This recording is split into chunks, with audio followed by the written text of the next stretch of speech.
SER Podcast. Señora, soy doña Germana, viuda del rey Fernando de Aragón y del marqués de Brandeburgo. Vengo a vuestro encuentro por mandato del emperador nuestro señor. Su Majestad nos acompaña. Nos dirigiremos a Sevilla, donde os encontraréis con él. Acercaos. El emperador desea que portéis este collar y ha ordenado traerlo desde Flandes. Recibo a su Alteza, en nombre del emperador nuestro señor.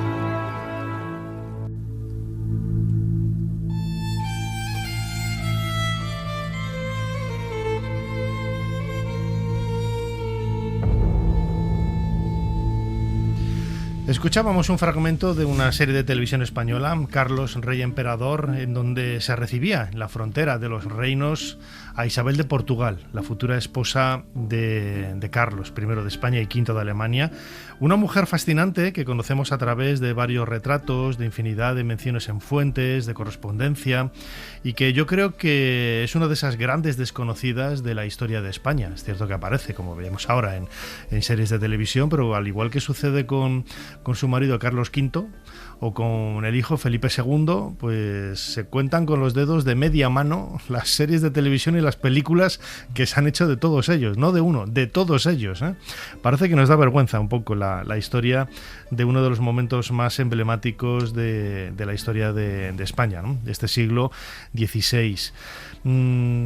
Este año de 2026 celebramos 500 años, ¿no?, de la boda entre Carlos, el emperador Carlos, y Isabel de Portugal. Fue esos días 10-11 de marzo del año 1526. Y para hablar de ello, contamos con nosotros con el autor de La España de Isabel de Portugal, publicado por Síntesis, un compañero que ya ha estado en otra ocasión aquí, Isidoro Jiménez. Isidoro, bienvenido de nuevo a Ser Historia. Un saludo, un honor estar de nuevo en Ser Historia, Nacho. Muchas gracias. ¿Quién fue realmente Isabel de Portugal antes de ser la esposa de Carlos V?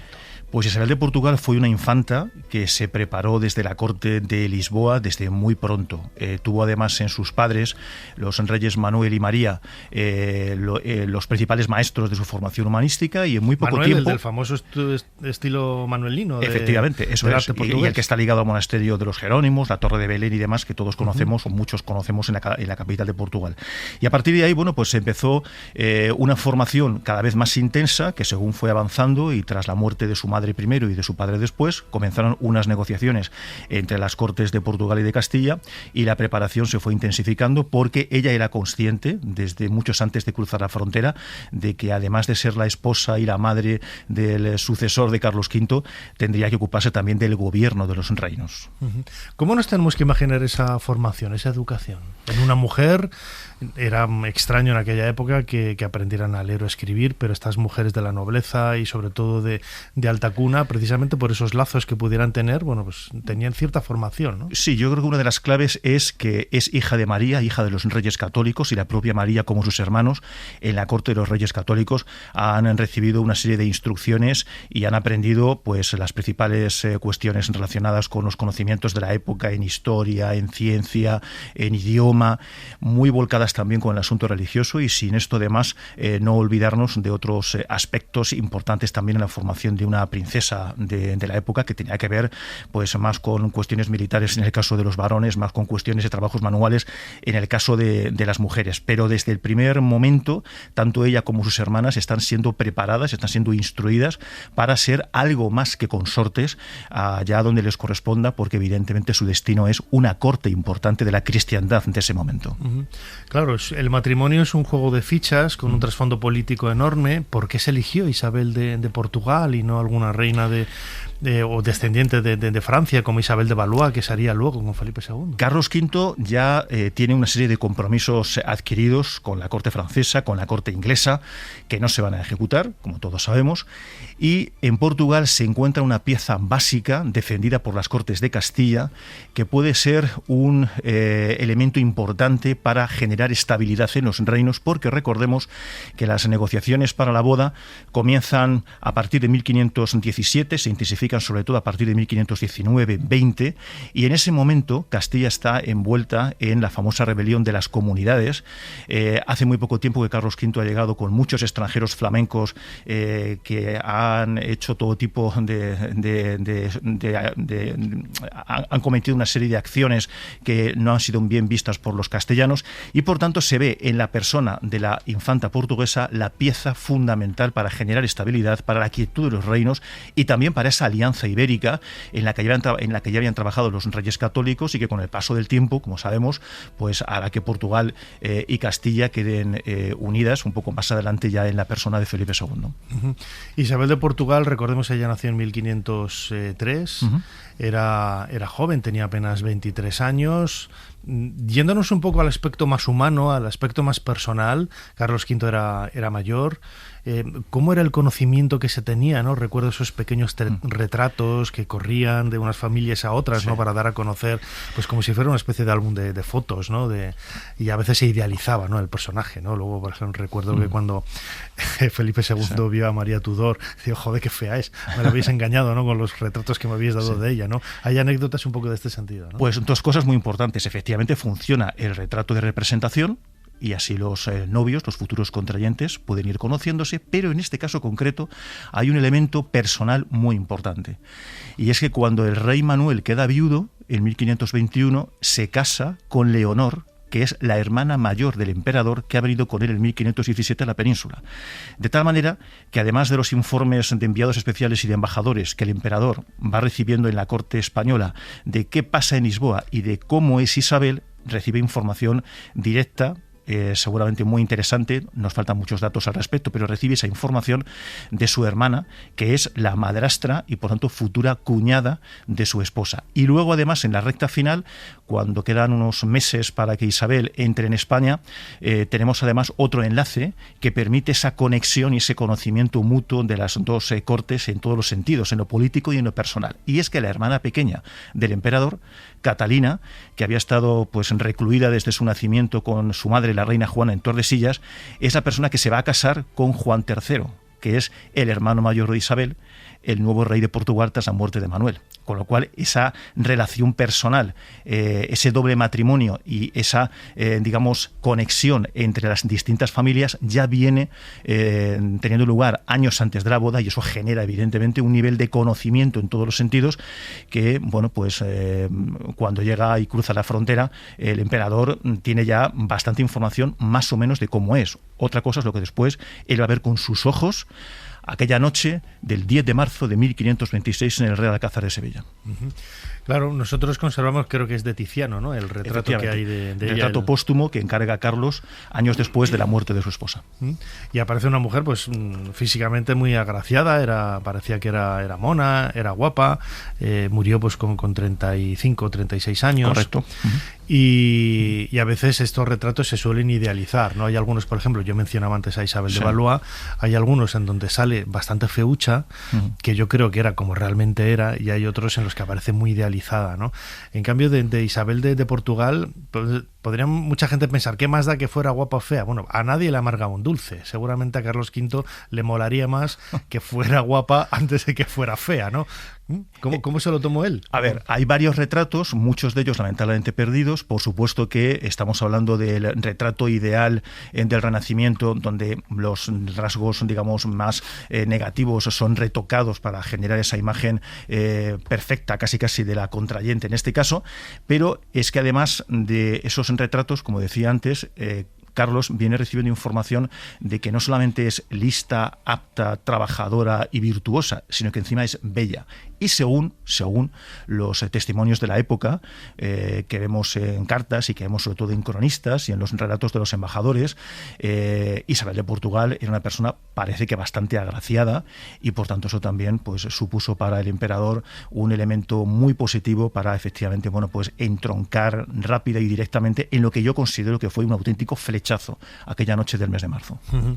En tu libro, La España de Isabel de Portugal, Isidro Jiménez, hablas también de toda esa labor política de Isabel, de la reina Isabel, la esposa de Carlos V. Es que lo acabas de decir, no solamente era guapa, sino que también era lista. ¿Cómo fue el gobierno de esta mujer? Porque hay que pensar que Carlos V iba por tabaco muchos días, faltaba mucho de palacio, ¿no? Falta tanto que, fíjate, Nacho, se casan en marzo de 1526. La emperatriz muere el 1 de mayo de 1539. Estamos hablando, por tanto, de poco más de 13 años de matrimonio y de convivencia, entre comillas. Digo entre comillas porque de esos poco más de 13 años, 7 años y 2 meses, la emperatriz está en la corte, en palacio, sin el emperador. El emperador está en otros reinos que no son los de Castilla y sobre todo está en Europa atendiendo pues cuestiones en los territorios flamencos o alemanes o con la coronación, por ejemplo, del Papa en 1530. O lo que es lo mismo, esos 7 años largos de la emperatriz sola en palacio son años de gobierno donde ejerce efectivamente como regente y según todos los estudios y todo lo que más o menos hemos podido investigar en los últimos años, pues recibe el aplauso casi unánime de los consejeros y de la sociedad de su tiempo, porque lo hace con una mezcla de, como yo siempre digo, de prudencia, pero al mismo tiempo de firmeza, sin salirse de las instrucciones del marido, pero aportando cuestiones, digamos, propias que generan una especie de programa autónomo de gobierno que al final consigue pues los objetivos fijados por el César. El principal, el más importante, sin duda, la quietud de los reinos, porque recordemos, como dije antes, que en los años 20 todavía sonaban en Castilla los ecos de la revolución, de la rebelión comunera. ¿Hay algún dato, hay algún hecho político que digamos, esto es un logro genial de Isabel de Portugal? Lógicamente también estaría arropada por un grupo de asesores y ayudantes y ese halo, ¿no?, que rodea también todos los gustos y los quereres que pudiera tener, ¿no?, Carlos V, pero alguna idea genial de Isabel de Portugal se puede encontrar a través de la documentación. Digo, joder, qué tía más lista, que fue capaz de hacer esto y esto, o construyó esto, hizo esto, porque tal y cual. Por supuesto, pero sin olvidarnos de que la última palabra siempre la tiene el emperador y de que efectivamente está rodeada de un grupo de consejeros con unas instrucciones muy claras, pero ella actúa todo lo que puede en sobre todo 2 campos que creo que generan esa estabilidad política tan necesaria, cuyos resultados podemos ver incluso años después en lo que sería la segunda parte del emperador. Me refiero sobre todo a la cuestión defensiva, a la cuestión de seguridad, a pesar de que hay ausencia de un programa claro por parte del emperador de cómo hacer frente a las amenazas del exterior, sobre todo la francesa o la musulmana en las costas del Mediterráneo y del norte de África. Ella en el día a día ayuda, escucha, propone y además saca recursos para poder hacer frente a esas amenazas y fortificar al máximo esas zonas, digamos, que están un poco más en peligro. Y 2, relacionado con todo esto, la economía. A pesar de los metales preciosos que llegan ya en grandes cantidades desde las Indias, nunca hay dinero, porque las arcas reales están pues siendo vaciadas permanentemente por los intereses, ambiciones y necesidades del emperador fuera de los reinos españoles. De tal manera que ella se implica prácticamente a diario en conseguir préstamos, en hablar con nobleza, con arzobispos, con otros reinos y conseguir efectivamente ese dinero necesario para el día a día. Ella misma convoca y preside unas cortes importantes para el emperador, que son las de Segovia en 1532, que suponen además una gran inyección económica para los reinos. Y luego hay un aspecto que yo creo que podría haber salido bien y no salió porque no se hizo, que es que desde el principio ella diseña, con aprobación del emperador, un plan para atacar Argel.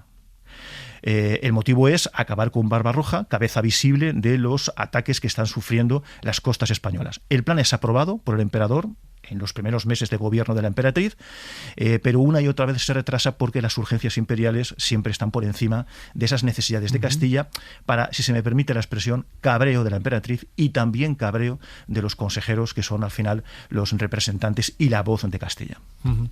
Estaba pensando ahora, yo lo leí hace muchísimos años, no sé dónde, una especie como de anécdota, ¿no?, alrededor de la figura de Carlos V, que decía que el alemán para los campesinos, el francés para el amor y el castellano para la vida diaria, ¿no? Ya sabemos que en aquella época toda la lengua diplomática entre países era en latín.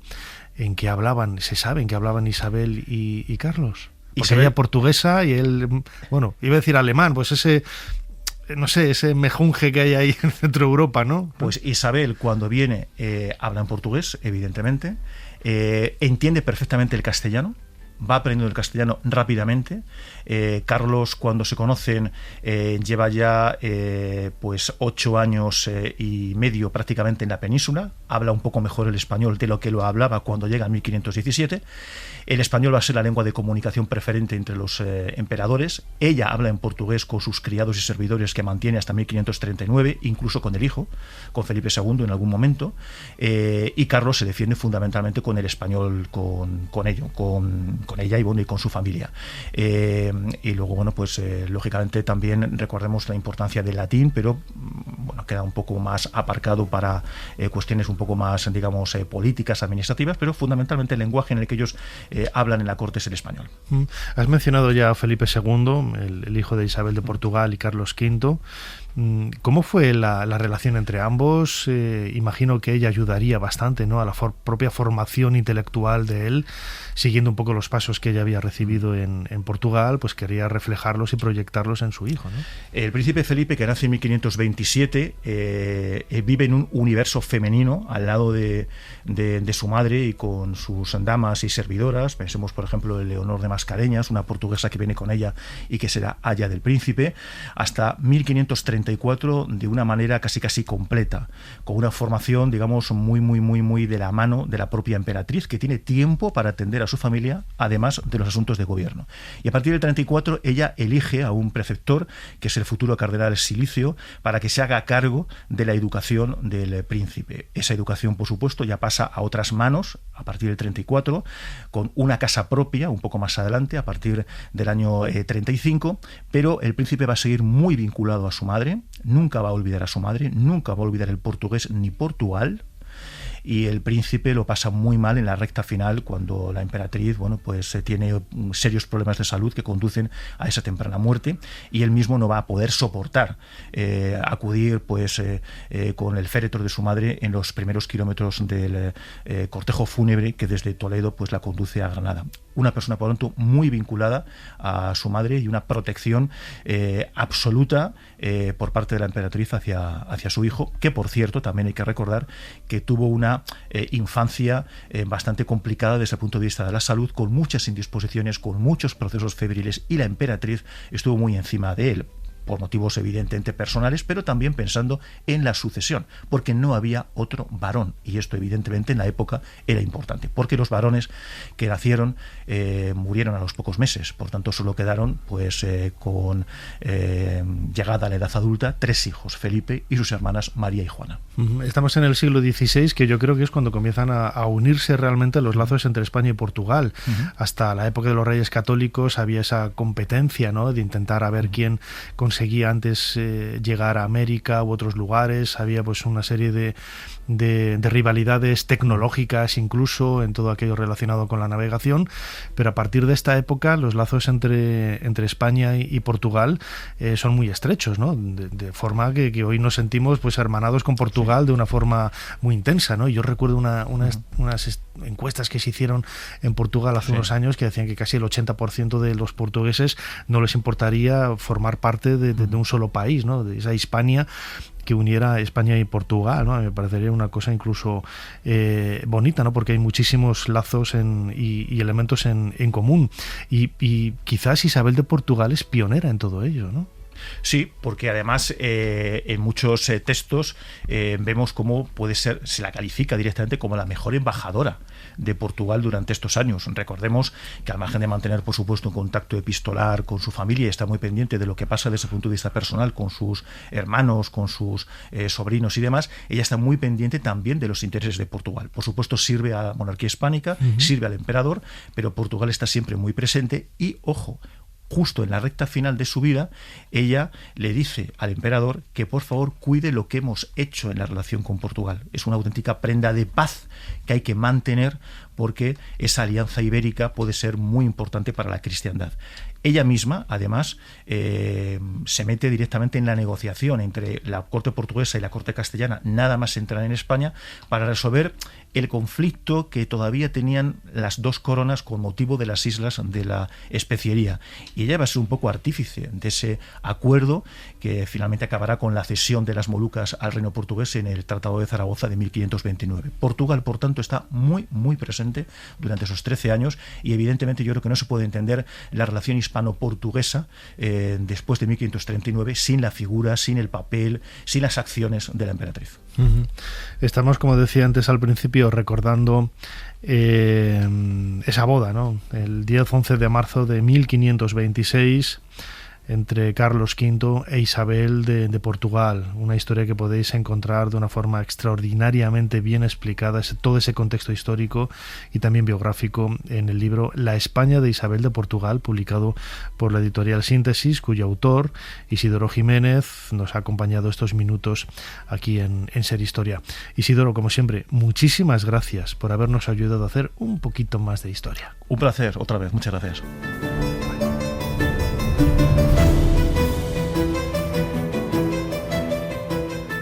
Para no perderte ningún episodio, síguenos en la aplicación o la web de la SER, Podium Podcast o tu plataforma de audio favorita.